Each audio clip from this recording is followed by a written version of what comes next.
Welcome to Today in Payments. I'm your host, Patti Murphy, with your daily dose of payments notes. Today I have four specific stories to report on. The first has to do with Mastercard. It seems Mastercard suffered an outage on Sunday, March 9th. Hundreds of cardholders in 65 countries, including the US, all experienced problems using their Mastercard branded credit and debit cards, this according to published reports. Down Detector, a website that keeps tabs on outages, reported a large spike in issues with MasterCards in the US, the UK, Japan, France, and Australia just after 9 a.m. local time in the UK. The blip was linked to a technical issue, MasterCard said, and it was resolved within a few hours. Last month, a major outage went on for days at MasterCard, Down Detector said, leaving customers unable to access their money for over 48 hours. There have been no detailed explanations of what caused either outage, at least none from MasterCard. Next, I want to talk again about the UK, and this has to do with interchange.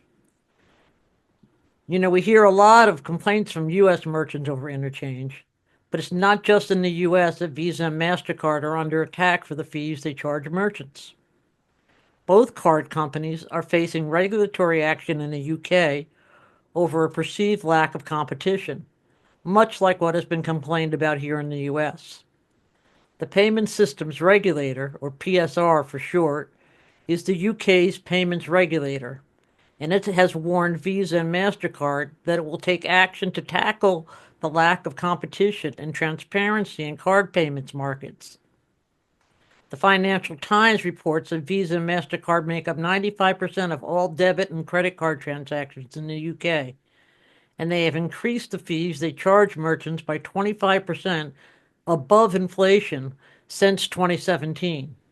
The regulator said it's actually considering placing caps on fees, on interchange fees.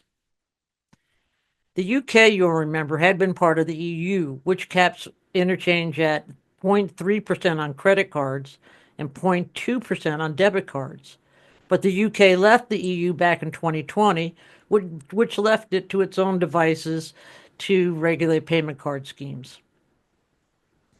The PSR has said it has received multiple complaints about fees from merchants. Businesses have also been calling for more competition in the market. And the PSR has said it has found evidence that MasterCard and Visa might have charged UK businesses millions of dollars more than they would have in a properly competitive landscape. Visa has launched a challenge to the PSR decision, along with Revolut, a tech services and prepaid debit card provider. As of November 2024, Revolut said it had about 50 million customers. The PSR also mentioned that its review of the card payments market found Visa and MasterCard guilty of not providing sufficiently clear and detailed information to acquirers and businesses. The result has been complex or incomplete information on the schemes and processing fees and solutions. As is the case in the US, Visa and MasterCard charge fees to UK sellers for accessing their networks, and merchants are also charged several processing fees for the authorization, clearing, and settlement of card payments. According to the Financial Times, Visa and MasterCard combined account for about 95% of all card payments in the UK. Next up is a digital wallet. BVNK, a London-based money transmitter and provider specializing in B2B transactions, has rolled out an embedded wallet that merges fiat and stablecoins. The rollout is worldwide. Additionally, users can gain access to blockchains and payment schemes such as SWIFT and ACH, allowing them to move money more efficiently, the company said. BVNK's API is modular. In other words, clients can integrate it based on their needs, demands, and preferences. And finally, I want to talk again about the CFPB, which has been in the news quite a bit lately, at least in the payments space. The Consumer Financial Protection Bureau has dropped its lawsuit against Early Warning Services. That lawsuit concerned frauds that have been perpetrated over Zelle, which is a P2P payment scheme owned by several of the nation's largest banks. The lawsuit was dismissed with prejudice, which means it can't be revived in the future.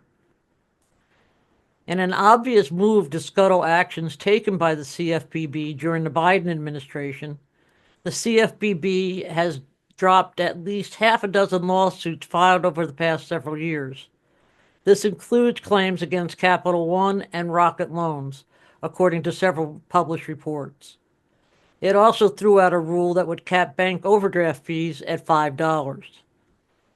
A statement released by the White House in February described the CFPB, which was created by the Dodd-Frank Act, as, quote, another woke, weaponized arm of the bureaucracy, close quote.